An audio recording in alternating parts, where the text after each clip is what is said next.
Herkese merhaba, ben Muhammed Musab Öztürk. Bugün sizlere Darktable'da imza atmayı göstereceğim. Fotoğrafımı hazırladım. Yeni çekmiştim fotoğrafımı bir kanola tarlasında. Bu hale getirdim. Fotoğraf düzenleme videolarımı izleyerek fotoğrafları nasıl düzenlediğimi, hangi ayarları kullandığımı görebilirsiniz.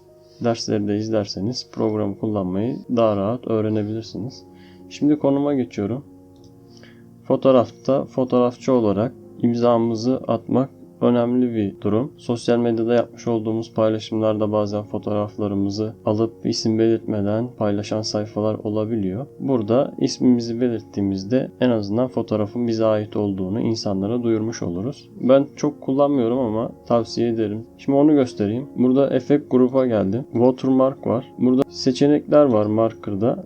Darktable seçeneği var. Burada fotoğrafın EXIF bilgilerini veriyor. İsim yazamıyoruz buraya maalesef. Hazlelet seçeneği var. Burada da isim yazamıyoruz maalesef. Promo seçeneği var. Burada da yine EXIF bilgilerini fotoğrafın ve programın sitesini yazıyor.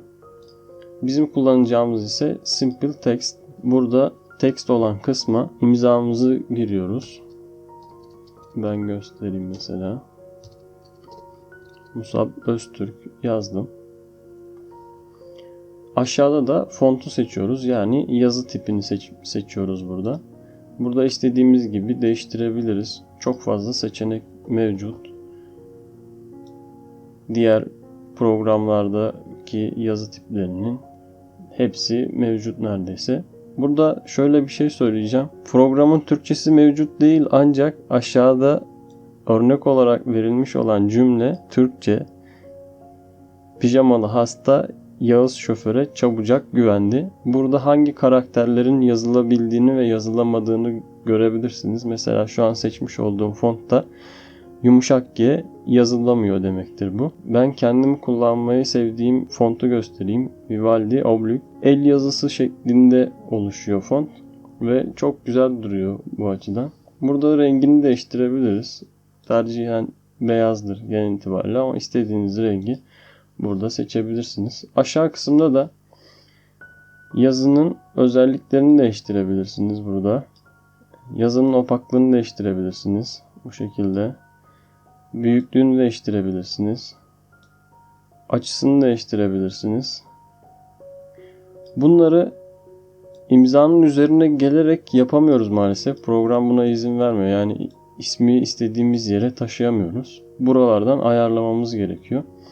Pozisyonunu ayarlamak için de bu kısmı kullanıyoruz. Yukarı, köşeye, ortaya bu şekilde ayarlayabiliyoruz bunu. Tabii aşağı kısımdan bu yerleri de değiştirebiliriz. Ancak dediğim gibi ismi tutup taşıyamıyoruz maalesef. Öyle bir özelliği yok programın. Burada yatayda değiştirmek istersek X offset'i kullanıyoruz. Dikeyde değiştirmek istersek de Y offset'i kullanıyoruz bu şekilde. Şimdi ben kendi ayarımı yapayım. Bitirdikten sonra görelim.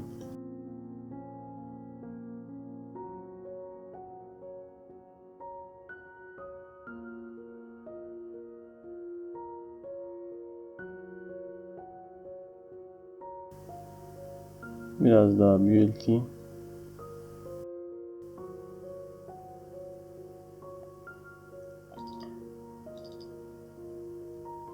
Bu şekilde kullanabilirsiniz. Tabi istediğiniz şekilde değerlendirebilirsiniz. Farklı yerlere taşıyabilirsiniz. Darktable'da imza oluşturmayı anlattım sizlere. Bundan sonra anlatacağım aklımda bir konu var. Instagram'a fotoğraf yüklerken hangi ayarları kullanmamız gerekiyor ile ilgili. Onunla ilgili kısa bir video yapacağım. Ondan sonra ise planlamış olduğum bir ders yok. Yorumlarda anlatmamı istediğiniz bir kısım, bir konu varsa onu da belirtirseniz onun üzerinde çalışmalar yapayım ve bir dahaki derse o şekilde hazırlanayım.